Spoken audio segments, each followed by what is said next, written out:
An employee was cleaning the CEO's office until he locked the door and confessed his love. The morning ritual began like any other in Clara Ellis's modest apartment in Queens. Her alarm hadn't gone off yet. It never needed to. Her body knew the rhythm of dawn, the exact moment when the first hints of light would begin to creep through the thin curtains of her bedroom window. At 33, Clara had mastered the art of silence, moving through the early hours like a dancer who knew every step by heart. She glanced at her phone. 5:17 a.m. Perfect timing. The city was still sleeping, but Clara knew better than to waste these precious moments of solitude. Her feet found their way into worn but carefully maintained slippers, and she padded softly to the kitchen, careful not to wake her mother in the next room. The kitchen, small but meticulously organized, welcomed her with familiar shadows. Clara moved with practiced ease, measuring coffee grounds into the filter. 2 scoops, never more, never less. The gentle gurgle of the coffee maker provided the morning's first music, a quiet symphony that belonged to her alone. While the coffee brewed, Clara arranged her mother's medications for the day: morning pills in the blue container, afternoon in the green, evening in the purple. Each click of a pill container lid was followed by a moment of stillness, ensuring the sound hadn't carried through the thin walls. Her mother needed her rest, and Clara had learned long ago that love often meant protecting someone's sleep. The window above the sink faced east, and Clara paused there, hands wrapped around her coffee mug, watching the sky shift from charcoal to pearl. The small pot of succulents on the windowsill needed water. She'd take care of that later. Right now, this moment was hers. Just Clara, her coffee, and the awakening world. She caught her reflection in the window glass, her dark eyes serious, observant, her rich golden-brown skin glowing in the early light. Her natural hair was already neatly arranged in her signature high bun, not a strand out of place. Clara had learned early that in her line of work, appearance mattered, not for beauty's sake, but for dignity's. The clock ticked forward, and Clara began her own preparation routine. Her uniform, navy blue, practical, pressed the night before, waited on its hanger. She dressed with care, each movement deliberate. The fabric was sturdy, made to withstand long hours of work, but Clara wore it like armor. In her bathroom mirror, she checked her appearance one final time, adjusting her name tag, Clara Ellis, maintenance staff. Back in the kitchen, she prepared her mother's breakfast tray: oatmeal with a drizzle of honey, fresh berries bought on sale, and tea with just a hint of milk. The morning medications sat in their blue container, a glass of water alongside them. Clara arranged everything with the precision of someone who understood that care could be expressed through placement, through attention to detail. She heard her mother stirring, right on schedule. Rosalie Ellis had been a teacher for 30 years before her health forced early retirement, and some habits died hard. Clara knocked softly on her mother's door before entering. "Good morning, Mama," she said, voice gentle as the morning light now filling the room. Rosalie sat up slowly, her silver-streaked hair in its nightly wrap. "Morning, baby." Her smile was tired but warm. "You're all ready for work?" "Almost." Clara set the tray carefully across her mother's lap, adjusting the angle just so. "Everything you need is right here. Don't forget the blue container is for morning." Her mother reached out, caught Clara's hand. Her grip was weaker these days, but the love in it remained strong. "You take such good care of me, Clara, but who's taking care of you?" Clara squeezed back gently. "I take care of myself, Mama." "You taught me how, remember?" The morning routine continued. Clara helped her mother sit up properly, adjusted her pillows, made sure the TV remote and phone were within easy reach. They had this dance down to a science, each movement choreographed by years of practice and necessity. "I'll be home at the usual time," Clara said, gathering her things. "Mrs. Martinez from next door will check on you at lunch." "I'm not completely helpless, you know," Rosalie protested, but there was no real fire in it. They both knew the score. Some days were better than others, and it was best to be prepared. Clara paused at the doorway, taking in the sight of her mother, small but dignified, propped up against her pillows, morning light casting a gentle glow around her. These were the moments that made it all worthwhile: the long hours, the endless responsibilities, the weight of being someone's everything. The commute to Manhattan was already crowded when Clara boarded the F train at 6:45 a.m. She found her usual spot, standing near the door, one hand gripping the rail while the other held her worn paperback. Today it was Octavia Butler's Kindred, the pages soft from multiple readings. Clara had mastered the art of reading on the subway, of finding escape even while surrounded by the press of humanity. The Riverside Corporate Center rose 42 stories into the Manhattan skyline, all gleaming glass and steel. Clara entered through the service entrance, nodding to Miguel at security. The locker room was quiet. She was always among the first to arrive. She stored her bag, checked her uniform one last time, and gathered her supplies. The morning cleaning route started on the top floors, working down. Executive offices first, before their occupants arrived. Clara moved efficiently, invisibly through the spaces where decisions worth millions were made daily. She knew every desk, every corner, every plant that needed tending. She noticed things others didn't. Which executives actually used their desks versus those who just kept them for show. Which ones had family photos versus modern art. Which ones left coffee rings versus those who used coasters. She was working on the 41st floor when she heard the elevator ding, unusual for this hour. Clara continued her work, knowing from experience that early arrivals preferred to pretend the cleaning staff didn't exist. Footsteps approached, then stopped. "Excuse me?" The voice was male, unfamiliar. Clara turned, professional smile already in place, to find herself looking at a man she'd never seen before. He was tall, white, with kind eyes that seemed somehow familiar, though she knew they'd never met. His suit was expensive but worn casually, and his slightly wavy hair had a tendency to fall across his forehead in a way that suggested he fought a constant battle with it. "Can I help you, sir?" Clara's voice was polite, neutral. He smiled, and something about it made her pause. It wasn't the usual dismissive smile she got from executives. This was something different, almost nervous, almost familiar. "I'm actually a bit lost," he admitted. "First day. I'm looking for the CEO's office?" Clara gestured down the hall. "Last door on the right, sir, the largest office. You can't miss it." He nodded, then hesitated. "Thank you. I'm August, by the way. August Rivers." The name hit Clara like a physical thing. Everyone in the building had been talking about the new interim CEO for weeks, and here he was, looking lost in his own building, talking to the cleaning lady like she was a real person. "Clara Ellis," she replied, because her mama had raised her with manners, even if using them might cost her job someday. He smiled again, and this time there was something else in it. Recognition, perhaps, or memory. "Clara," he repeated, as if testing the weight of her name on his tongue. "Thank you, Clara. Have a good morning." She watched him walk away, his steps echoing in the empty hallway. Something about him tugged at her memory. A half-forgotten dream, perhaps, or a wish she'd never dared to voice. Clara shook her head, returning to her work. Dreams were for people who could afford them, and she had floors to clean before the real workday began. But as she moved through her morning routine, she couldn't shake the feeling that something had shifted, like the first tremor before an earthquake. Clara Ellis had learned long ago not to expect much from life beyond what she worked for with her own two hands. She didn't know it yet, but life was about to prove her wrong. August Rivers sat in his new office, surrounded by the kind of luxury that should have felt familiar, but somehow didn't. The leather chair was too soft, the desk too wide, the view of Manhattan too perfect. He found himself unconsciously adjusting items on his desk, straightening his fountain pen, aligning his notebook precisely with the edge of the polished wood, small attempts to create order in a space that felt borrowed.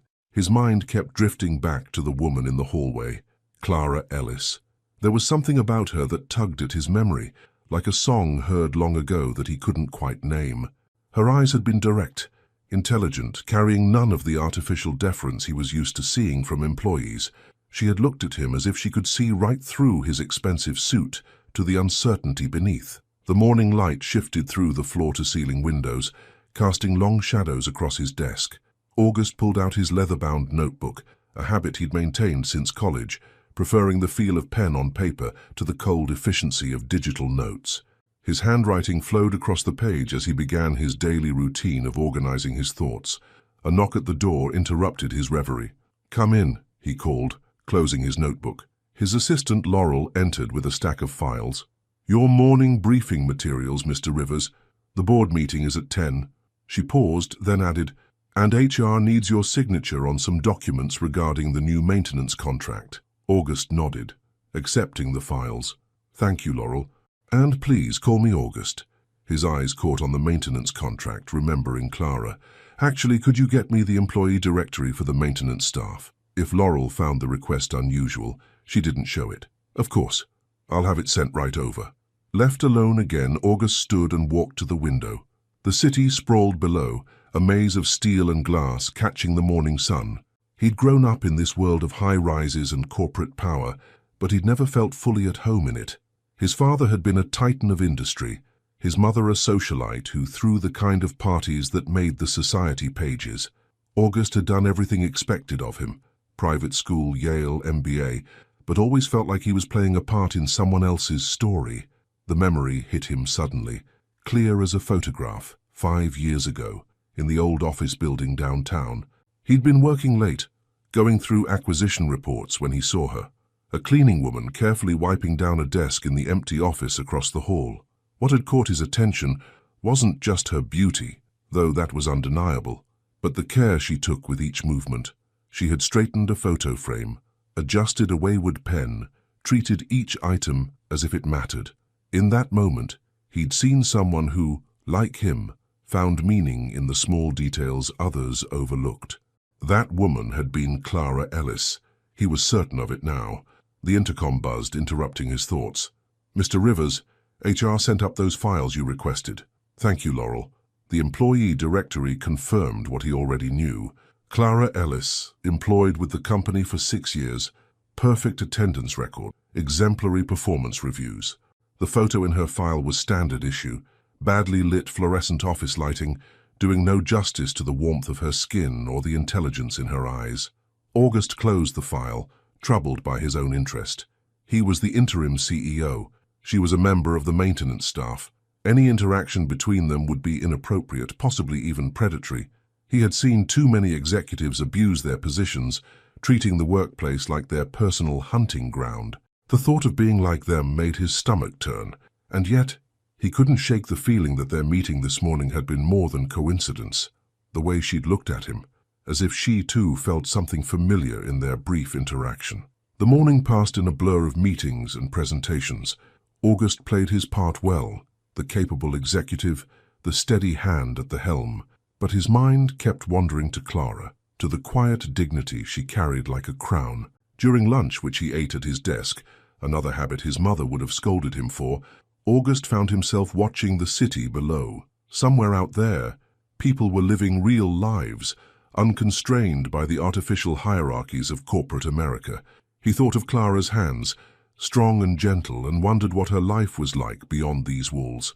A soft knock drew his attention. Through the glass wall of his office, he saw her, Clara, with her cleaning cart. Their eyes met, and for a moment neither moved. Then August stood, walking to the door. "Please come in," he said, holding the door open. "I was hoping to see you again." Clara hesitated, her professional mask firmly in place. "I can come back later, Mr. Rivers." "August," he corrected gently. "And please, I'd like to talk to you if you have a moment." She entered cautiously, her movements precise and controlled. Up close, he could see the subtle gold undertones in her skin. The way her uniform, despite its utilitarian design, was pressed to perfection. "About this morning," August began, then paused, searching for the right words. "Have we met before? Perhaps at the downtown office about 5 years ago?" Something flickered in Clara's eyes. Recognition, surprise, uncertainty. "I worked at that location, yes." Her voice was careful, measured. "I saw you one evening," August continued, moving to lean against his desk, trying to make the conversation less formal. "You were cleaning an office, and the way you handled everything with such care, it stayed with me." Clara's hands clasped together, a subtle gesture of self-protection. "Mr. Rivers, August, I'm not sure what you're suggesting, but—" "I'm not suggesting anything," he interrupted gently. I wanted you to know that I noticed, that someone noticed." The silence that followed was heavy with unspoken things. Clara looked at him with those observant eyes, as if trying to read his true intentions. Finally, she spoke. "That was a difficult time in my life," she said quietly. "My mother had just gotten sick, and I'd taken the night shift to care for her during the day. Those quiet moments, arranging things on desks, sometimes they were the only peace I found. August felt something in his chest tighten. I understand about difficult times, he said, and about finding peace in small moments. A ghost of a smile touched Clara's lips. Do you? Most people in your position don't seem to notice the small moments at all.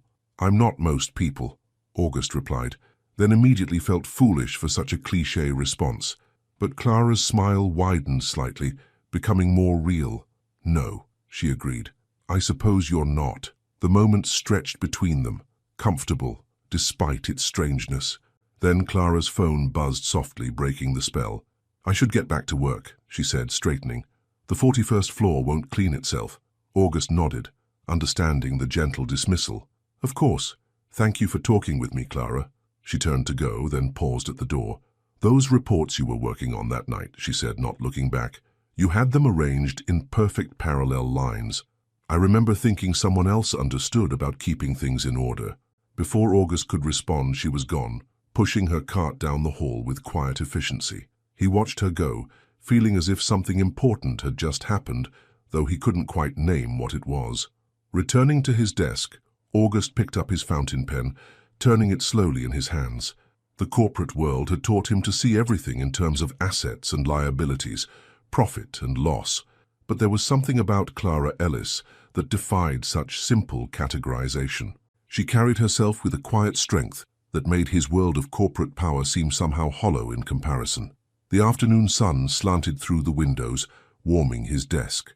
August opened his notebook again, but instead of business notes, he found himself writing something else. The way she straightens things, as if bringing order to small spaces, might somehow order the larger world. He closed the notebook quickly, but the words stayed with him, echoing like footsteps in an empty hall. Outside his office, the city continued its endless rhythm, but inside something had shifted, like the first note of a song he'd forgotten he knew. The rest of the day passed in a blur of meetings and phone calls, but August found his thoughts repeatedly returning to Clara. Not with the entitled interest of an executive toward an employee, but with the wondering recognition of someone who had finally found something real in a world of carefully constructed facades. As the office emptied for the day, August remained at his desk, watching the sky turn to twilight. Tomorrow would bring new challenges, new expectations, new roles to play. But for now, he allowed himself to sit in the quiet and remember the way Clara's eyes had lit up when she spoke of finding peace in small moments. Sometimes he thought the most important things in life weren't the ones written in contracts or measured in stock prices. Sometimes they were found in the careful arrangement of objects on a desk, in the dignity of work well done, in the recognition of a kindred spirit across the artificial boundaries of class and position. August Rivers had spent his life learning to navigate the upper echelons of corporate America. But sitting there in the growing darkness, he realized he might have finally found someone who could teach him about the things that really mattered. Clara's fingers traced the edges of her worn notebook as she sat in the break room during her lunch hour. The small space, tucked away in the building's basement, was empty except for her. Most of the maintenance staff preferred to eat in the larger cafeteria upstairs, but Clara appreciated the quiet, using these precious minutes to write in her journal or read. Today, though, she couldn't focus on either. Her mind kept drifting back to her conversation with August Rivers. The way he'd remembered her from 5 years ago, the genuine warmth in his voice when he spoke about noticing her care with small details. It unsettled her, this attention from someone so far removed from her daily reality. Her phone buzzed, a text from Mrs. Martinez about her mother. Rosalie's having a good day, we're watching her favorite game shows. Clara smiled, some of her tension easing. Good days were precious, especially lately. The break room door opened, and Clara quickly tucked her notebook away.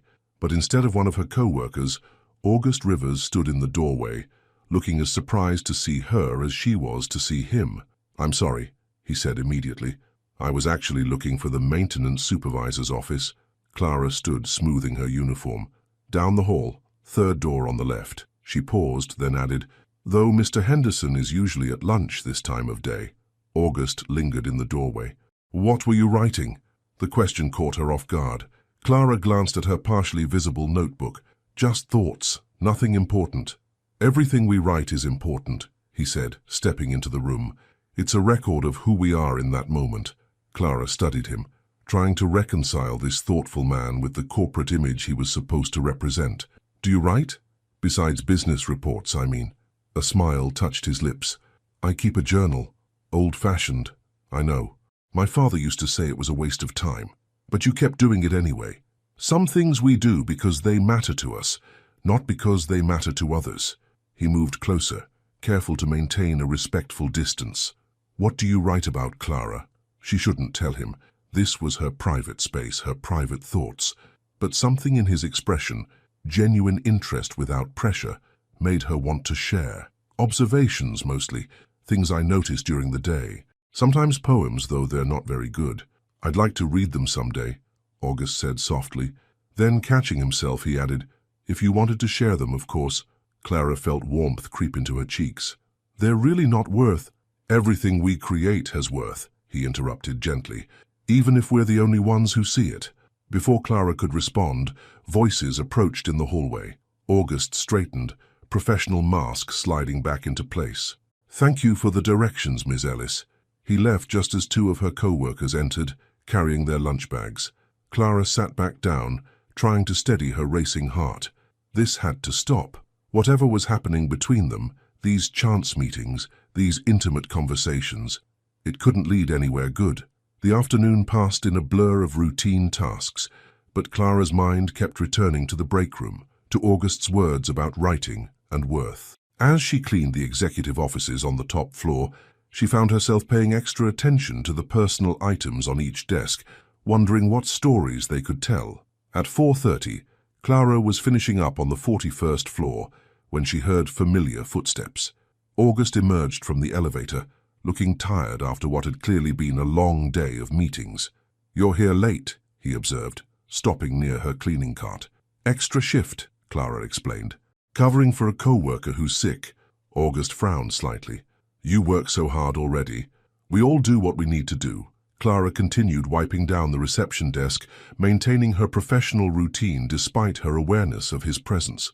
Let me give you a ride home, he offered suddenly. It's getting dark early these days, and you must be tired. Clara's hand stilled on the desk. That wouldn't be appropriate, Mr. Rivers. August, he corrected automatically. Then softer. And what's inappropriate is letting someone who's worked a double shift take the subway alone at night. I do it all the time. That doesn't make it right. He ran a hand through his wavy hair, a gesture Clara was beginning to recognize as a sign of frustration. Please, as one human being to another, let me help. Clara looked at him, really looked at him. His expensive suit couldn't hide the genuine concern in his eyes, the way he stood there waiting for her answer, as if it truly mattered to him. My mother is waiting for me, she said finally. I can't be late. I'll have you home on time, he promised. Driver's already downstairs. Clara thought about the crowded subway, the long walk from the station, the extra hour of her day that would be lost to commuting. Okay, she said quietly. Thank you. They rode the elevator in comfortable silence. In the parking garage, a black car waited, but it wasn't the ostentatious luxury vehicle Clara had expected. It was a modest sedan, clean but not flashy. I prefer to keep a low profile, August explained, seeing her surprise. He opened the door for her, then walked around to the other side. Inside the car, Clara gave the driver her address in Queens. As they pulled out into the evening traffic, she felt strangely peaceful, despite the unusualness of the situation. Tell me about your mother, August said softly. Clara glanced at him, surprised by the request. She was a teacher for 30 years. English literature. Now she has good days and bad days. You take care of her? She took care of me my whole life. Now it's my turn. Clara watched the city lights blur past the window. She still corrects my grammar sometimes on her good days. Makes me laugh. August smiled. She sounds wonderful. She is. Clara hesitated, then added, she loves poetry. Used to have her students memorize a new poem every week. Said it was like carrying music in your mind. What's her favorite? Still I Rise by Maya Angelou. She used to recite it when I was having hard days at school. Clara's voice softened with memory. You may write me down in history with your bitter, twisted lies. You may trod me in the very dirt, but still, like dust, I'll rise. The car slowed for a red light, and August turned to look at her. In the shifting glow of street lamps and neon signs, Clara's face was painted in shadows and light, beautiful and strong. "You rise every day," he said quietly. Clara met his gaze. "We all do. Some of us just make more noise about it than others." The light changed, and the car moved forward. They rode the rest of the way in silence, but it was a comfortable one filled with unspoken understanding. When they reached her apartment building, August got out first, opening her door. The gesture wasn't condescending. It felt natural, like everything about him. "Thank you for the ride," Clara said, standing on the sidewalk. "Thank you for trusting me enough to accept it." August looked up at her building, then back at her. "Clara." "Yes? Would you have coffee with me sometime? Not at work, just coffee." Clara should have said no, should have maintained the professional boundaries that kept her world orderly and safe. Instead, she heard herself say, "There's a small cafe on Wilson Street. They make good coffee." August's smile was like sunrise. "Tomorrow morning? Before work?" 7 a.m., Clara said. "I have to be at work by 8:30. "I'll be there." He hesitated, then added, "Bring your notebook." Clara felt something flutter in her chest. Maybe. She watched the car drive away, then climbed the stairs to her apartment. Inside, she found her mother dozing in her armchair, the TV playing quietly. "Mama?" Clara touched her shoulder gently. "I'm home." Rosalie opened her eyes, smiling. "You're early, baby. Traffic must have been good." Clara thought about August, about coffee tomorrow morning, about notebooks and poetry and rising. "Yes," she said softly. "Sometimes things work out that way." Later, after her mother was settled in bed, Clara sat at her small desk and opened her notebook. She wrote, "Sometimes kindness comes quietly, like dawn through a window. Sometimes strength means letting someone open a door for you. Sometimes rising looks like sitting still and letting yourself be seen." Outside her window, the city hummed its endless song. But inside, in the small space of her room, Clara felt something new taking root, like a flower turning toward unexpected light. Wilson Street was quiet at 6:55 a.m., the small cafe's windows glowing warmly against the early morning grey. August stood outside, his usual corporate armor replaced by dark jeans and a soft grey sweater. He'd arrived 15 minutes early, unable to contain his nervous energy. In his hand, he held his leather-bound notebook, wondering if bringing it had been too presumptuous. The cafe, Sunrise Corner, was exactly the kind of place he'd imagined Clara would choose. Unpretentious, but carefully maintained, with hand-painted signs and potted plants in the windows. Through the glass he could see mismatched vintage furniture and local art on the walls. At precisely 7 a.m., Clara appeared, walking down the street with the same quiet grace she brought to everything. She wore a deep purple sweater dress that made her golden-brown skin glow, her hair arranged in its usual perfect bun. In her arms, she carried both her work uniform on a hanger and her worn notebook. "You're early," she said by way of greeting, a small smile playing at her lips. "So are you," August replied, opening the door for her. Inside, the cafe smelled of fresh coffee and baking bread. A few early morning regulars occupied corner tables, absorbed in newspapers or laptops. The barista, a young woman with bright blue hair, looked up and smiled. "Clara, your usual." "Yes, thanks, Maya." Clara turned to August. "They make the best honey lavender latte in Queens." "I'll trust your judgment," August said. "Make that too, please." Before Clara could protest, he'd already handed his card to Maya. "You can get the next one," he said quietly, and watched as something shifted in Clara's expression, acceptance of the gesture as equality rather than charity. They chose a small table by the window, morning light filtering through the potted herbs on the windowsill. Clara carefully hung her uniform on a nearby coat rack before sitting down. "This place reminds me of my mother's classroom," she said, running her fingers along the table's worn wood. "She always had plants everywhere, made it feel like a secret garden instead of a classroom." "Tell me more about her," August said, genuinely interested. "What did she teach?"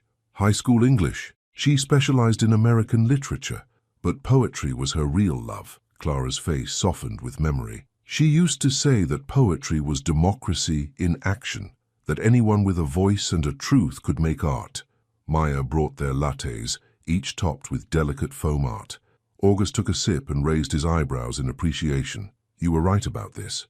"I usually am," Clara said with a hint of playfulness that made August's heart skip. They sat in comfortable silence for a moment, both aware of their notebook sitting on the table between them, like unspoken promises. "What made you start writing?" August asked finally. Clara traced the rim of her cup with one finger. "When I was young, maybe 12, I found my mother's old journals. She'd written about everything, her students, her hopes for me, her fears about being a single mother. It was the first time I really understood that writing wasn't just for books. That ordinary lives could be worth recording." August nodded. "That everyday moments could be sacred." "Exactly." Clara looked at him curiously. "What about you? When did you start?" August took another sip of his latte, gathering his thoughts. "I was at boarding school feeling lost, I guess. My roommate snored terribly, so I'd stay up late, writing about everything I couldn't say out loud. About how I didn't want to be a carbon copy of my father. About how the future everyone had planned for me felt like a cage. And now you're CEO," Clara observed without judgment. "Interim CEO," he corrected. "And maybe that's not the end of the story." Clara opened her notebook, revealing pages filled with neat, flowing handwriting. "Nothing's ever really the end of the story, is it?" August leaned forward slightly, drawn by the glimpse of her private thoughts. Would you share something? Something you've written?" Clara hesitated, then turned to a specific page. "I wrote this last week during my lunch break." She paused, then began to read softly. "The city breathes in shifts, each hour marked by different hands on different tasks. Dawn belongs to those who sweep dreams away, who polish windows until they shine like second chances. Noon spreads gold across boardroom tables where decisions rain down like autumn leaves. But twilight belongs to everyone, when shadows erase the lines between those who rise and those who climb, and we all turn toward home, carrying our day's weight like silent prayers." Her voice trailed off, and she looked up to find August watching her with an intensity that made her breath catch. "That's beautiful," he said softly. "The way you see the world. It's like you find the extraordinary in everything ordinary." "Isn't that what you do too?" Clara asked. "When you arrange things just so, when you notice the small details others miss." August pulled out his own notebook, opening it carefully. "Maybe, but I never had the courage to write about it like you do." He turned to a recent entry. "Would you like to see?" Clara nodded, and he pushed the notebook across the table. His handwriting was neat but distinctly masculine, filling the expensive paper with observations and questions. Why do we measure success in square footage and stock prices when the most valuable things fit in the smallest spaces? A kind word, a careful gesture, the way someone straightens a picture frame when they think no one is watching. Clara looked up from the page, meeting his eyes. "You see more than you let on." "I'm learning to see differently," August admitted. "Since I really met you, I've been noticing things I used to miss." The morning light had strengthened, painting golden squares on their table. Clara checked her phone and sighed. "I should get ready for work." "Let me drive you," August said quickly. "Please." Clara stood, gathering her uniform. "We can't make a habit of this. People will talk." "Let them," August said, but his tone was gentle, understanding. "We're just two people having coffee and conversation." "Is that what we are?" Clara asked softly, not quite meeting his eyes. August stood too, closing his notebook carefully. "I think we're two people discovering that the world is bigger and smaller than we thought, that sometimes the most important distances aren't measured in floors or titles, but in the space between two people sharing honest words." Clara smiled then, a real smile that lit up her whole face. "You should write that down." "Maybe I will." August gathered their empty cups, returning them to the counter. When he came back, Clara was ready to leave, her uniform draped over one arm, her notebook clutched close. They walked out into the morning together, the city now fully awake around them. August's car waited at the curb, but before they got in, Clara turned to him. "Thank you," she said, "for seeing the extraordinary in the ordinary." "Thank you for showing me how to look," he replied. The drive to work was quiet, both of them lost in thought. They entered the building separately, Clara through the service entrance, August through the lobby. But as they went their separate ways, both carried something new with them. Words written and unwritten, moments shared in morning light, and the growing understanding that some stories don't follow the expected plot. In her locker, changing into her uniform, Clara opened her notebook one last time and wrote, "Sometimes courage looks like sharing words over coffee. Sometimes love begins with someone who sees the poetry in everyday things." She closed the notebook, tucked it away, and began her day's work. But now, as she moved through the familiar routines, everything seemed to hold the possibility of poetry. Even the reflection of morning sun on freshly cleaned windows, even the quiet footsteps in empty halls, even the careful arrangement of ordinary things in extraordinary light. The corporate gala was everything Clara had expected it to be: extravagant, excessive, and a reminder of all the invisible lines that divided her world from August's.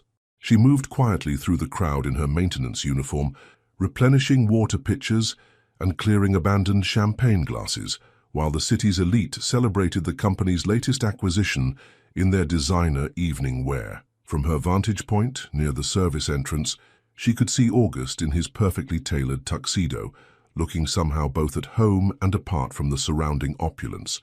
He was speaking with a group of board members, his posture relaxed but professional. Every so often his eyes would scan the room, and Clara knew he was looking for her. "Ellis," her supervisor called quietly, "reception needs attention. Champagne spill."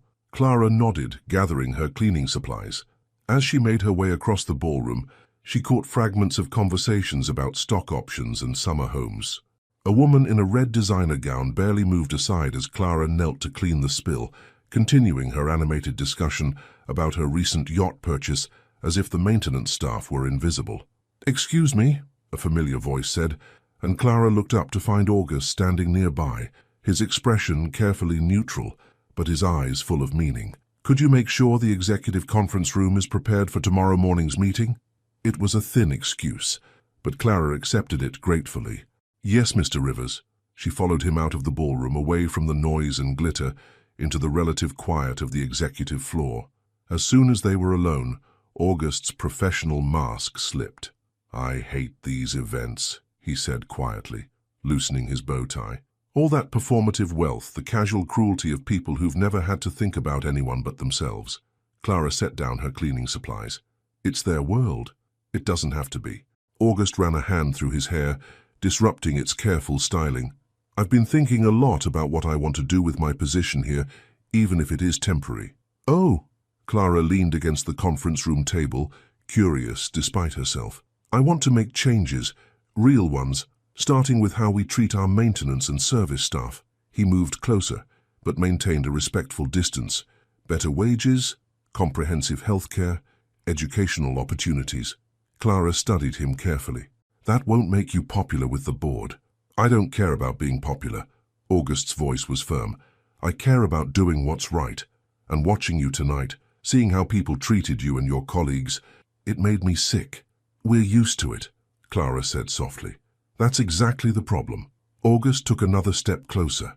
No one should be used to being treated as invisible. Clara felt warmth spread through her chest at his words, at the genuine anger in his voice on behalf of people like her. But reality was a stubborn thing. "The board won't approve major changes for temporary workers," she pointed out.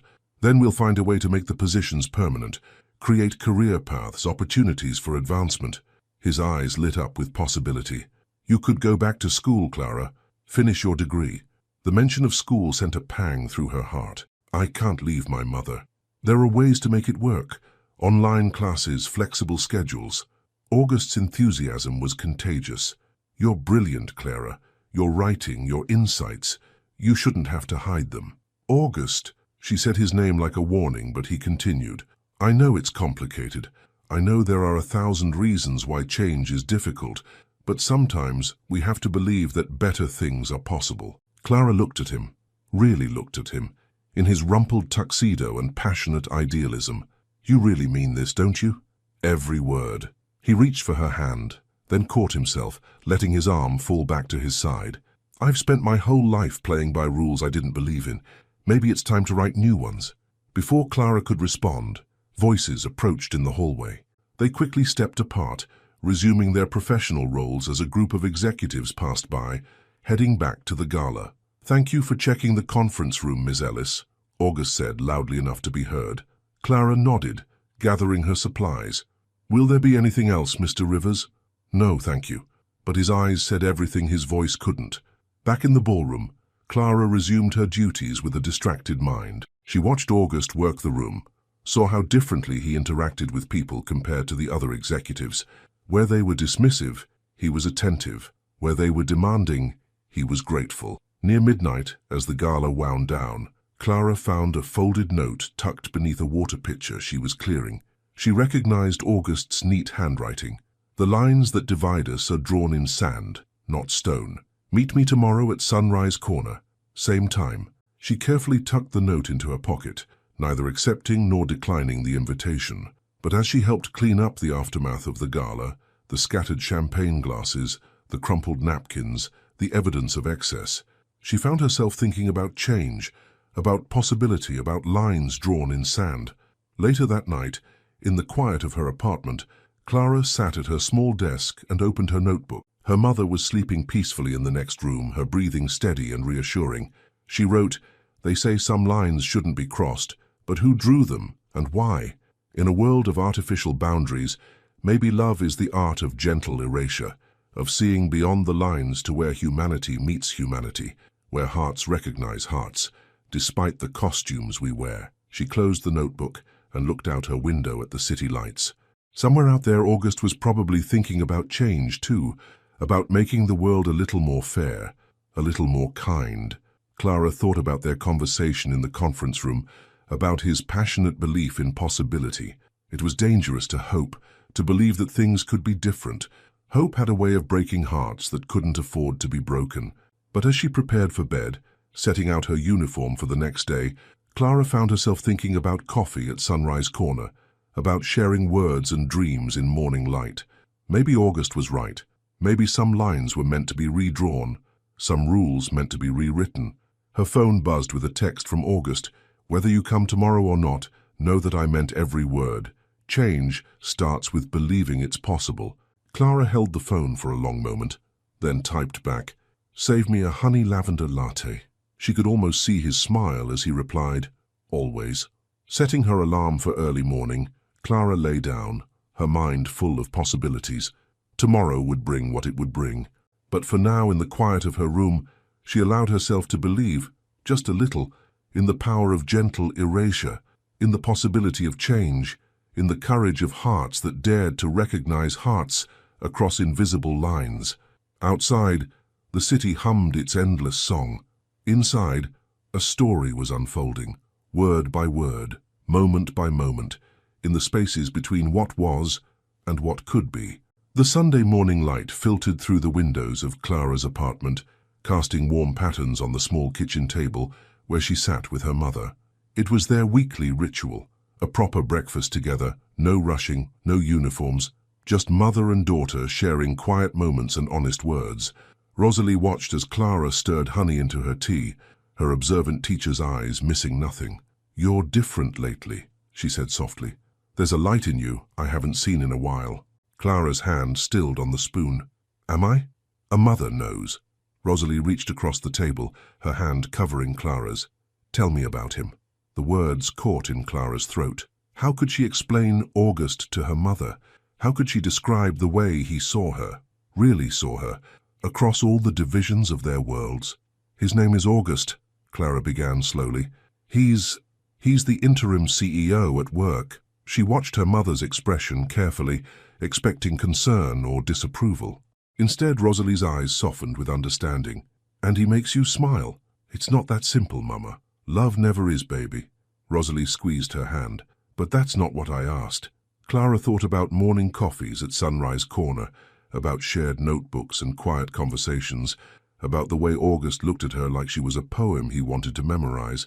"Yes," she whispered, "he makes me smile." "Then tell me about him. Not his job. Him." Clara took a deep breath. "He writes in journals like you taught me to do. He notices small things, the way light falls, how people arrange their desks, the quiet moments others miss. He wants to make things better, not just talk about it." "And he sees you?" "Yes." Clara's voice caught. "He sees me." Rosalie nodded slowly. "That's rare, baby. Someone who really sees us. That's worth its weight in gold." "But the world," Clara began. "The world will always have something to say," Rosalie interrupted gently. "Remember what Maya Angelou wrote? Still I rise. Sometimes rising means letting yourself be loved. Clara's phone buzzed. A text from August. Found a new coffee shop in Brooklyn. Small place, great poetry readings on Sundays. Would you like to explore? Rosalie smiled knowingly. Go, I'll be fine here with my shows. Mama. Clara Ellis, don't you dare use me as an excuse to hide from love. Rosalie's voice held the familiar teacher's tone that brooked no argument. Mrs. Martinez already promised to come by for our Sunday marathon of game shows. Clara looked at her mother, really looked at her. Despite her illness, there was still so much strength there, so much wisdom. You're sure? What I'm sure of is that my daughter deserves every bit of happiness this world has to offer. Rosalie stood carefully, moving to the kitchen counter where Clara's notebook lay. You've been writing more lately. Your words have more life in them. Clara felt tears prick at her eyes. I love you, Mama. I love you too, baby. Now go get dressed. Brooklyn's waiting. An hour later, Clara found herself walking down a quiet street in Brooklyn Heights, August at her side. The coffee shop, tucked between a used bookstore and a vintage record shop, was exactly the kind of place she loved, full of character and hidden treasures. How did you find this place? She asked as they entered. August smiled. I've been exploring more lately, looking for places that feel real, that have stories to tell. The inside was cozy, with mismatched armchairs and local art on exposed brick walls. A small stage in the corner held a microphone stand and a single stool. The smell of coffee and old books filled the air. They found seats near the back, close enough to hear but far enough to feel private. Clara cradled her cappuccino, watching as a young woman took the stage, her natural hair styled in beautiful twists, her presence commanding despite her nervous smile. First-time reader, August whispered. I can tell by the way she's holding the paper. The poet began to read, her voice gaining strength with each line. She spoke of her grandmother's hands, of Sunday dinners, of heritage carried in recipes, and remembered prayers.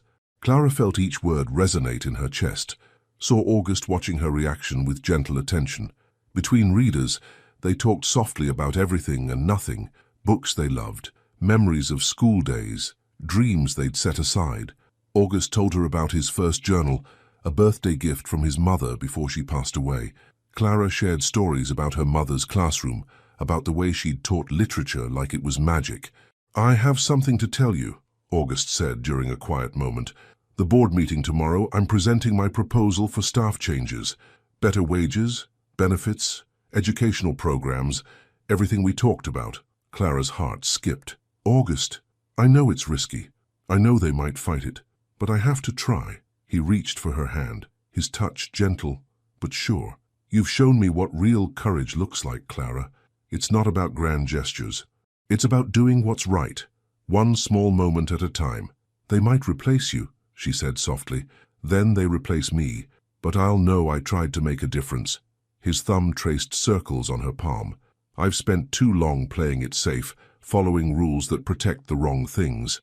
On stage, another poet began to read, an older man with kind eyes and grey dreadlocks. His poem was about love in later life, about finding courage to begin again.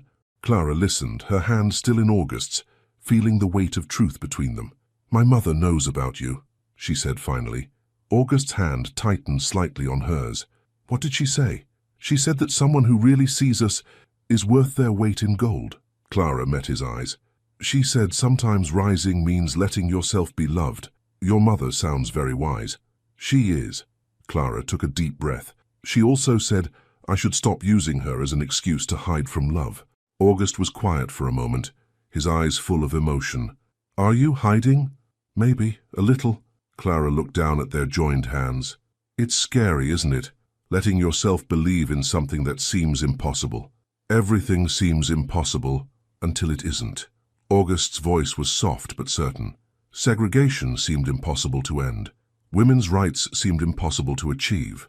Every step forward in human dignity seemed impossible until people decided to believe in better things. And now you're going to change corporate policy with the power of belief. Clara's tone was gently teasing, but her eyes were serious. No, I'm going to change it with solid business arguments about employee retention, productivity, and long-term growth. August smiled. But believing it's possible? That's what gives me the courage to try." The poetry reading continued around them, words of love and loss, hope and memory filling the warm air. Clara thought about her mother's words, about rising, about letting herself be loved. She thought about August's quiet revolution in the corporate world, about his determination to make space for dignity in places that had forgotten its worth. "Whatever happens tomorrow," she said finally, "thank you for seeing me, for seeing all of us." August lifted their joined hands, pressed a gentle kiss to her knuckles. "Thank you for teaching me how to look." Later, after August had driven her home and she'd checked on her mother, sound asleep in front of the TV, Mrs. Martinez keeping faithful watch, Clara opened her notebook and wrote, "There are many ways to rise, like dawn over city streets, like hope in careful hearts, like love between divided worlds. Sometimes rising means standing still and letting truth find you, letting someone see you, letting yourself believe in impossible things until they aren't impossible anymore." She closed the notebook, listening to the quiet sounds of her sleeping mother, the distant city traffic, the beating of her own brave heart. Tomorrow would bring what it would bring, but tonight, in this moment, Clara allowed herself to believe in the power of small changes, in the courage of honest words, in the possibility of love that saw beyond the lines that others had drawn. Outside her window, Brooklyn stretched away toward Manhattan, a landscape of dreams and struggles, of boundaries and possibilities. Somewhere in that cityscape, August was probably working late, preparing for tomorrow's battle. Clara sent up a quiet prayer, not for victory but for courage, the courage to try, to believe, to rise. After all, as her mother always said, quoting Maya Angelou, "You may shoot me with your words, you may cut me with your eyes, you may kill me with your hatefulness, but still, like air, I'll rise." And rise they would, together or apart, carrying the weight of truth and the lightness of possibility, one small moment at a time. Monday morning arrived with the weight of destiny. Clara moved through her early morning routine in a state of heightened awareness, each moment sharp with significance. As she prepared her mother's medications and breakfast, her mind kept drifting to the 42nd floor, where August would soon face the board. "You're worried about something," Rosalie observed, watching Clara arrange her pills with unusual precision. "There's an important meeting today," Clara said softly. "It could change things. For August, for everyone." Clara sat on the edge of her mother's bed. "He's trying to make things better for the maintenance staff, Mama. Better pay, benefits, education opportunities." Rosalie studied her daughter's face. "And you're afraid they'll punish him for it. Corporate boards don't like change." "No," Rosalie agreed, "but change comes anyway, baby. Sometimes it just needs someone brave enough to open the door." Clara thought about August, about his quiet determination to do what was right. He could lose everything. "Sounds to me like he's already found something worth more." Rosalie reached for Clara's hand. Sometimes the biggest changes start with the smallest acts of courage. The morning commute felt different. Clara watched her fellow passengers, office workers, service staff, students, all moving through their Monday routines, unaware that decisions being made today could affect their futures. She thought about August's words about dignity, about making space for change in places that had forgotten its worth. At work, Clara went through her usual tasks with careful attention, but her mind kept tracking the time. The board meeting was scheduled for 10 a.m. By now, August would be preparing his presentation, arranging his arguments like chess pieces on a board.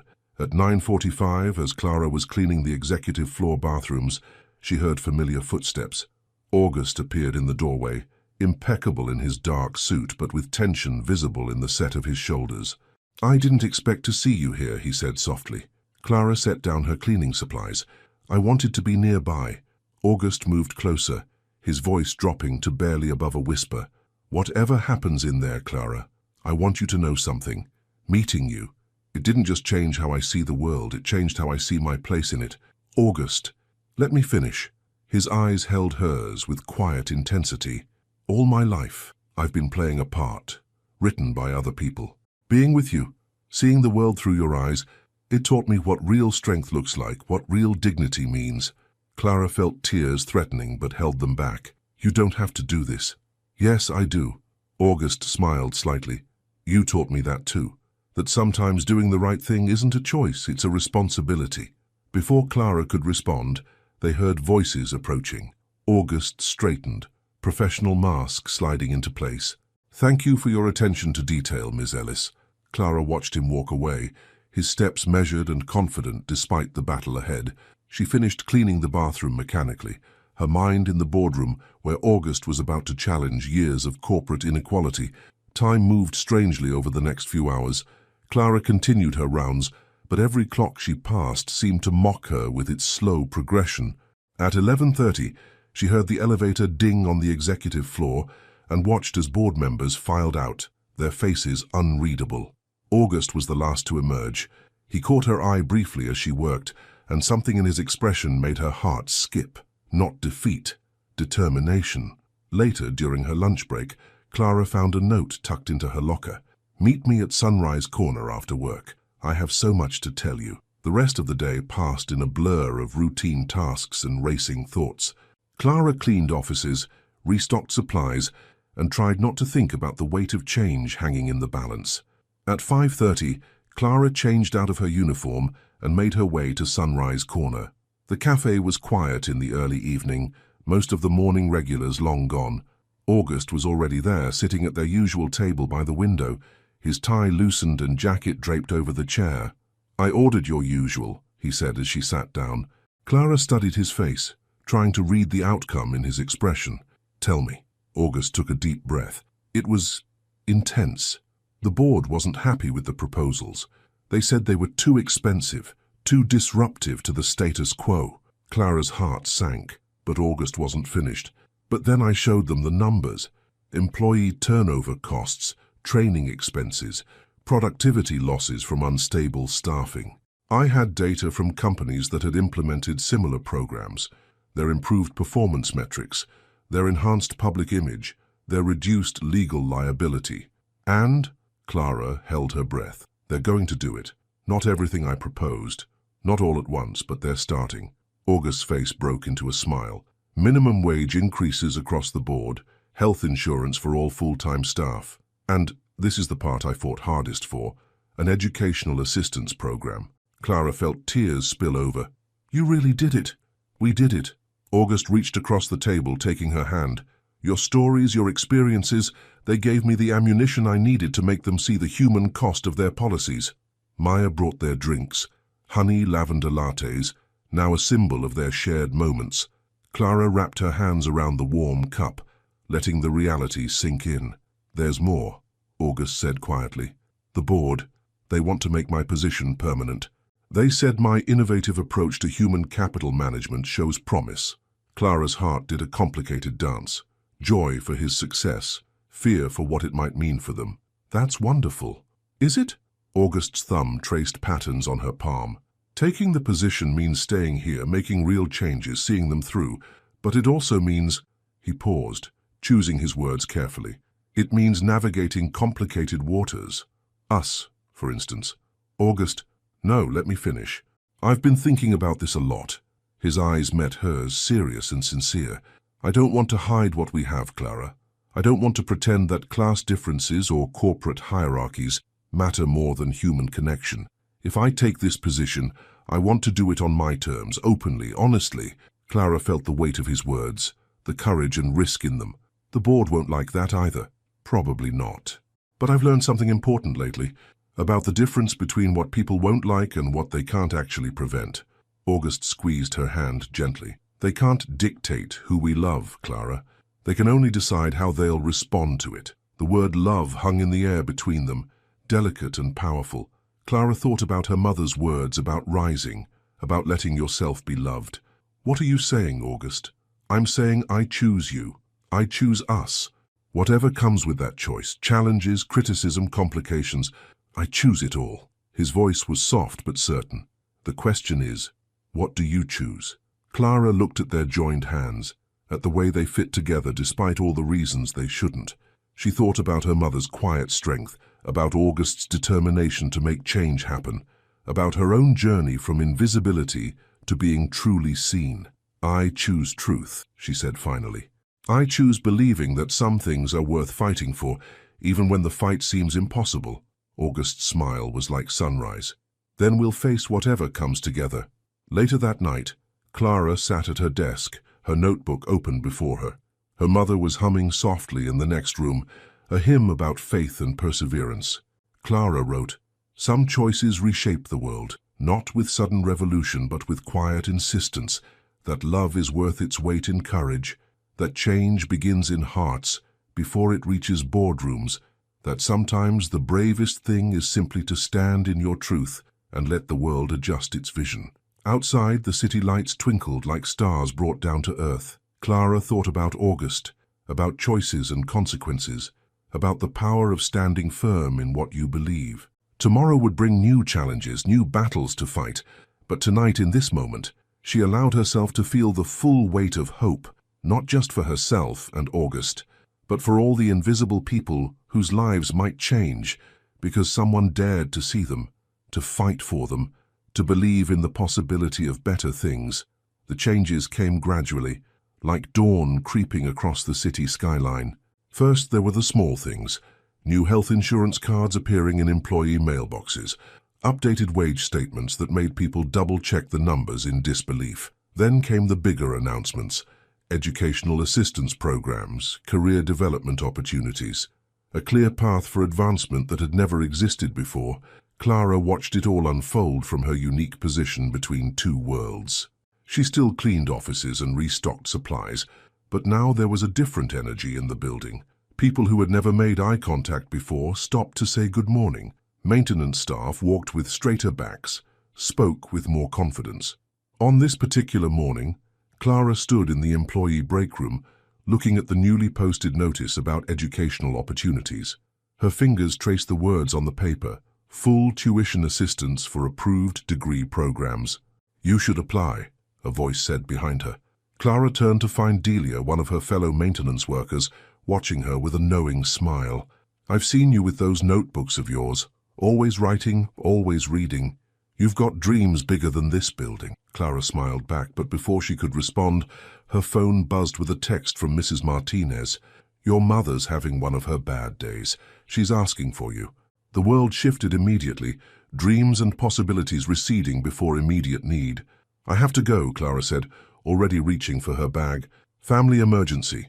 She was halfway to her supervisor's office when she ran into August, coming off the elevator. One look at her face and he knew something was wrong. "Clara? What is it?" "My mother," she said simply. "Bad day." August nodded, understanding immediately. "Take my car. James is downstairs. He'll get you home faster than the subway." "August, I can't." "Yes, you can." His voice was gentle but firm. "Let people help sometimes, Clara. It's not weakness to accept support." Clara felt tears threatening but held them back. "Thank you." The ride home was a blur of worry and gratitude. James, August's driver, navigated through traffic with skilled efficiency while Clara made calls to her supervisor, to her mother's doctor, to Mrs. Martinez with updates about her estimated arrival time. When she reached the apartment, she found her mother in bed, confused and agitated.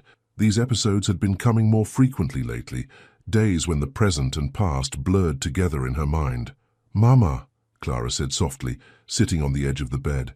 "I'm here." Rosalie's eyes focused on her daughter's face. "Clara? The students? I need to prepare for the students." "It's okay, Mama. No classes today. It's just us." Clara spent the next hour helping her mother take her medications, speaking softly about shared memories until Rosalie's agitation eased. When she finally drifted into sleep, Clara stepped into the hallway to find several text messages from August. "How is she? Do you need anything? I can have food delivered if you haven't eaten. Just let me know how I can help." The care in his messages made her throat tight. She typed back, "She's sleeping now. I'm okay. Thank you for understanding." His response came immediately. "Always, take all the time you need. I handled everything at work." Clara leaned against the wall, letting out a long breath. In the past, days like this had been exercises in isolation, struggling alone to balance work and care, never letting anyone see the weight she carried. Now somehow she had people in her corner. Her phone buzzed again. Another text from August. "Check your email when you can. Something you should see." Clara waited until her mother was deeply asleep before opening her laptop. There in her inbox was an email from the HR department, subject line, Educational Assistance Program, pre-approved application. Her hands shaking slightly, Clara opened the attachment. It was an application for the program already filled out with her information, including a note about flexible scheduling to accommodate family care responsibilities. At the bottom was a personal note from the HR director, Mr. Rivers spoke highly of your potential. We look forward to helping you achieve your educational goals. The tears she'd been holding back all day finally spilled over. Clara opened her notebook, needing to capture this moment of overwhelming emotion. Sometimes love looks like a car sent without asking, a form filled out in faith, a future drawn in light against darkness. Sometimes strength means letting someone else carry part of your sky. Later that evening, as Clara sat beside her sleeping mother doing research on online degree programs, she heard a soft knock at the door. Through the peephole, she saw August holding a bag from her favorite deli and what looked like a stack of college brochures. She opened the door quietly. You didn't have to come. I know, he smiled gently. But I thought you might need dinner and company and maybe some help looking at educational options. Clara glanced back at her mother's room, then stepped aside to let him in. August moved with careful quietness, setting the food on the kitchen table and pulling out containers of soup and sandwiches. I remember you mentioned your mother likes matzo ball soup, he said, arranging the containers. I got some for when she feels up to eating. The thoughtfulness of the gesture, remembering not just Clara's needs but her mother's, made her heart swell. Thank you. They sat at the small kitchen table, sharing dinner and looking through brochures for local colleges with strong online programs. August had done his research, highlighting options that offered flexible schedules and good support services for adult learners. The company will cover everything, he said, pointing out details in the assistance program documentation. Books, fees, even a stipend for technology if you need it. You did all this for me? Clara asked softly. August looked up from the brochures, his eyes serious. I did it because it's right, because talent and intelligence shouldn't be limited by circumstance, because everyone deserves the chance to rise. He paused, then added quietly, but yes, thinking of you, of your writing, your insight, your potential, that gave me extra motivation. From her mother's room came the sound of movement. Clara stood quickly, but Rosalie appeared in the doorway before she could reach her. I smell soup, Rosalie said, her voice stronger than it had been all day. Her eyes took in August, sitting at her kitchen table with college brochures spread before him, and a smile touched her lips. And you must be August. August stood, his manner respectful but warm. Mrs. Ellis, it's an honor to meet you. Mama, you should be resting, Clara started, but Rosalie waved her off. I've rested enough, and that smell is too good to resist. She moved to the table with careful dignity. Now tell me what you two are plotting with all these brochures. Over matzo ball soup and gentle conversation, Clara watched her two worlds merge, her mother's quiet wisdom, August's earnest determination to make things better, her own dreams starting to take solid shape. They talked about online classes and flexible schedules, about balancing care and opportunity, about the power of education to open doors. You always were my best student, Rosalie said at one point, reaching for Clara's hand. Even when you were little, you saw things others missed, wrote about them in ways that made them shine. She still does, August added softly, and the look he gave Clara was full of pride and tenderness. Later, after August had gone and Rosalie was settled back in bed, Clara sat at her desk with her notebook open. The day had been a roller coaster of emotions, fear and hope, worry and possibility, the constant balance between duty and dreams.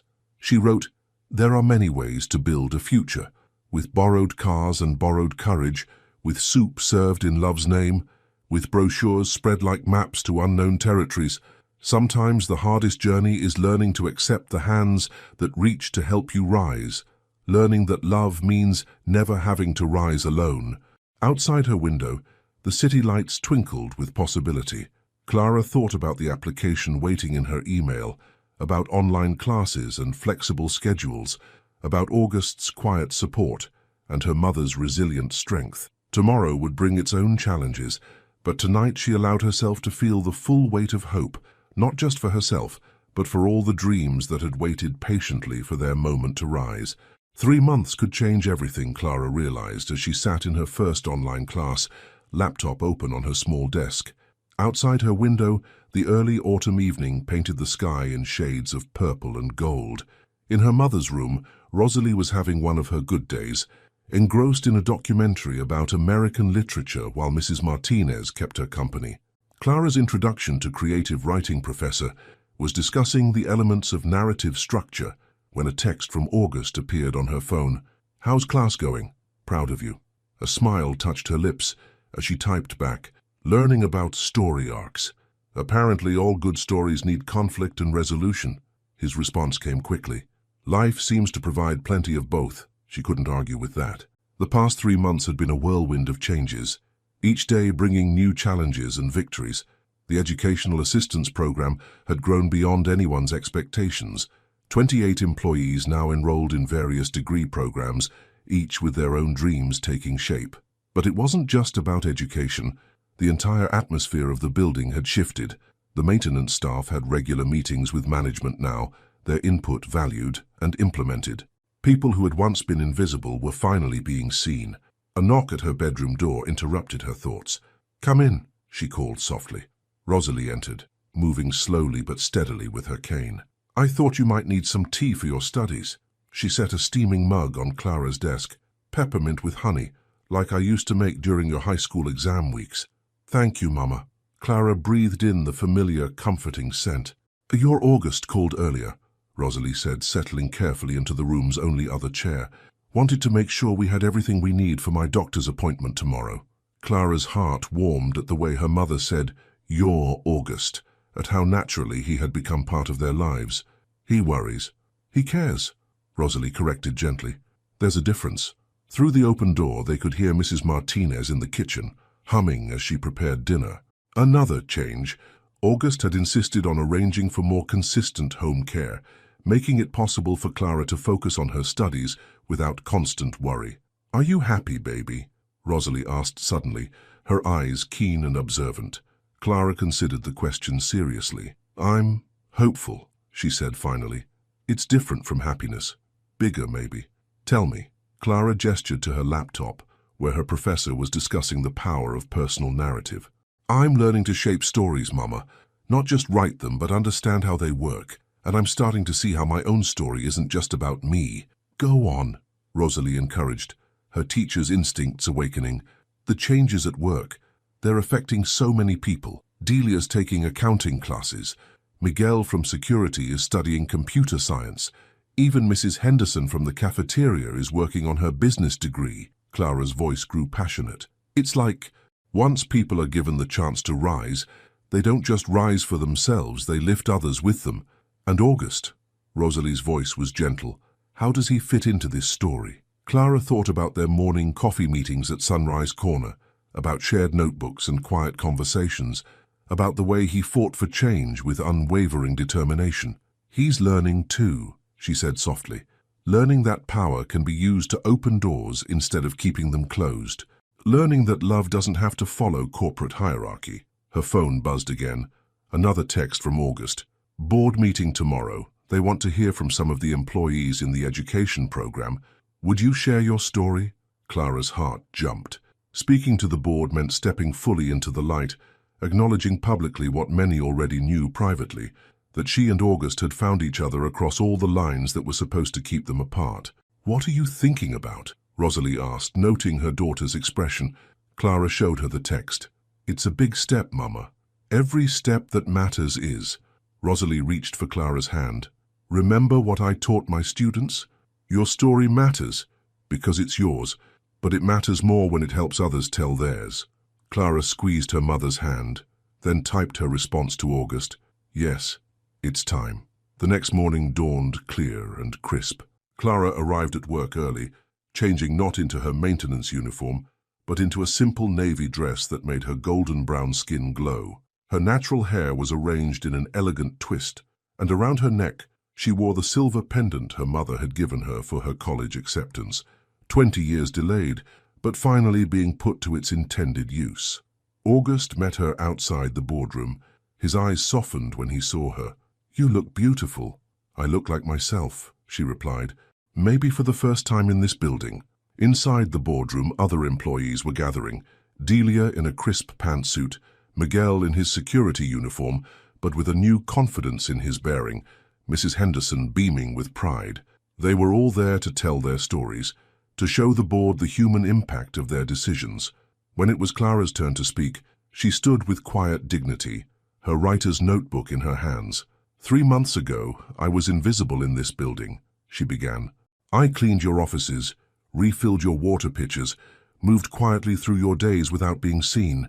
But someone saw me, saw all of us, saw not just who we were, but who we could become." She spoke about education as transformation, about dignity as a fundamental human right, about the power of being seen and valued. And then, taking a deep breath, she spoke about love. Yes, August Rivers and I found each other across the divisions of class and position. But our story isn't just about romance, it's about recognition, about seeing the humanity in each other, about believing that artificial barriers shouldn't determine human connection. The board members shifted in their seats, some uncomfortable, others thoughtful. Clara continued, her voice strong and clear. "The changes you approved 3 months ago? They're not just about business metrics or corporate image. They're about acknowledging that every person in this building, from the CEO to the newest maintenance worker, has value, has dreams, has the right to rise." When she finished, the room was silent for a moment. Then Delia started applauding, followed by Miguel, Mrs. Henderson, and finally, one by one, the board members themselves. Later that evening, Clara sat in her usual spot at Sunrise Corner, August beside her. They each had their notebooks open, sharing words and thoughts as they processed the day's events. "The board voted to expand the program," August said quietly, "not just to our building, but to all our locations nationwide." Clara felt tears prick at her eyes. "How many people?" "Thousands." August reached for her hand. "Your words today, they made it real for them, made them see the human story behind the policy changes." "Our words," Clara corrected gently. "Your courage to fight for change, my courage to stand up and be seen. We did this together." August lifted their joined hands, pressed a kiss to her knuckles. "Together," he agreed. That night, Clara wrote in her notebook, "Change has its own geometry, a shape made of courage and hope, of doors opening and walls falling, of hearts recognizing hearts across every divide." Sometimes love is a revolution disguised as policy change. Sometimes rising means helping others find their wings. Sometimes the greatest story is the one we write together, word by word, heart by heart, until the world remembers how to see. Outside her window, the city lights sparkled like stars brought down to earth. Clara thought about tomorrow's class, about the stories yet to be written, about all the invisible people finally stepping into the light of possibility. One chapter was ending, but another was just beginning, and this time she was ready to help write it. Spring came to New York like a gentle awakening. Cherry blossoms dusted the city streets with pink confetti, and morning light painted the skyscrapers in shades of gold. In her small Queens apartment, Clara stood before her mirror, adjusting the soft folds of her graduation gown. "Let me help you with that," Rosalie said, moving slowly but steadily from her chair. Her health had stabilized over the past months, good days now outnumbering the bad. She reached up to straighten Clara's cap, her eyes bright with tears and pride. "Don't cry, Mama," Clara whispered. "You'll get me started. These are happy tears, baby." Rosalie touched the honor cords draped around Clara's neck. Gold for academic excellence, blue for creative writing. "Your words did this, your courage." A knock at the door interrupted them. Mrs.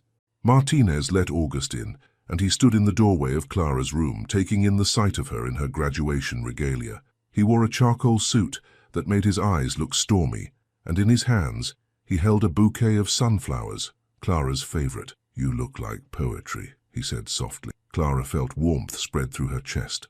After all these months, he still had the power to make her heart skip with simple words. "You're biased." "Completely," he agreed, stepping forward to hand her the flowers. "And proud of it." The graduation ceremony was being held in the company's grand atrium, transformed for the occasion into an auditorium.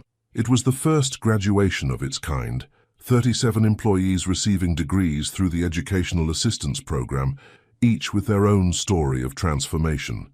As they drove to the ceremony, Clara thought about the journey that had brought them here. She wasn't just graduating with her degree in creative writing. She had also been promoted to communications director for the company's employee development programs, using her voice to help others find theirs. The atrium was filled with families, friends, and colleagues when they arrived. Delia was there in her own graduation gown, having completed her accounting degree. Miguel stood proudly with his computer science honors, and Mrs. Henderson beamed in her business administration regalia. Before taking her place with the other graduates, Clara hugged her mother tightly. "I love you, Mama." "I love you too, baby." Rosalie's voice was strong and clear. "Now go show them how to rise." August squeezed her hand once, before joining the other executives on stage. As interim CEO, he had become permanent CEO 6 months ago, continuing to champion employee development and workplace equality. The ceremony was a blur of emotion and significance. When Clara's name was called, she walked across the stage with dignity, accepting her diploma to thunderous applause. From her seat in the front row, Rosalie dabbed at her eyes with a handkerchief while Mrs. Martinez recorded everything on her phone. But it was Clara's student speech that brought the room to silence. Standing at the podium in her graduation gown, she looked out at the sea of faces, maintenance workers and executives, security guards and board members, all united in this moment of celebration. "A year ago," she began, "I cleaned offices in this building. I moved quietly through days, carrying stories in my heart that I thought would never be heard. But sometimes life writes better stories than we imagine for ourselves. Sometimes love appears in unexpected places, wearing a suit and carrying a leather notebook, seeing value in the invisible." Gentle laughter rippled through the crowd. Clara continued, her voice strong and clear. "We stand here today, not just as graduates, but as witnesses to what's possible when barriers fall and opportunities rise. Every degree being awarded today represents more than academic achievement.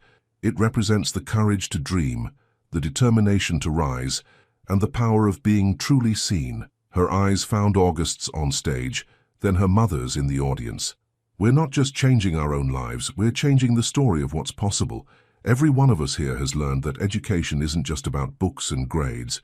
It's about finding your voice, claiming your space, and helping others do the same." After the ceremony, amid hugs and photographs, August pulled Clara aside to a quiet corner of the atrium. The late afternoon sun streamed through the high windows, casting patterns on the marble floor. "I have something for you," he said, pulling out his familiar leather notebook. "A graduation gift." Clara opened it carefully. Inside, she found a key taped to the first page, and beneath it, August's neat handwriting. "For the woman who taught me that love is the greatest education of all. The apartment on Wilson Street above Sunrise Corner is ours if you want it. Big enough for 3 with a study for your writing and a garden view for your mother's flowers. Say yes?" Clara looked up at him, tears blurring her vision. "You want us to live together, all of us?" "Your mother is part of who you are," August said softly. "And who you are is exactly who I love. Besides," he smiled, "she still needs to finish teaching me about American literature." Clara heard her mother's voice behind her. "Say yes, baby. Sometimes love means letting your life expand to hold more joy." Turning, Clara found Rosalie watching them with knowing eyes, Mrs. Martinez beside her wearing a matching smile.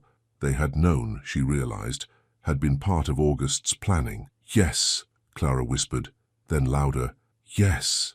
Later that evening, after celebration dinners and countless photographs, Clara sat at her desk one last time in her small Queens apartment. Tomorrow would bring packing boxes and new beginnings, but tonight belonged to words.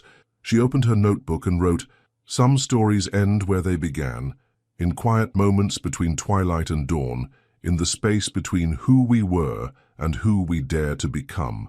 Some love stories are really stories about rising, about hearts recognizing hearts across every divide, about courage wearing graduation gowns and hope living above coffee shops, about mothers who teach us to soar and men who learn to see, and moments that change everything one word at a time.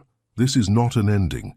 This is a door opening, a new chapter beginning, a love story still being written in the language of possibility, in the poetry of us.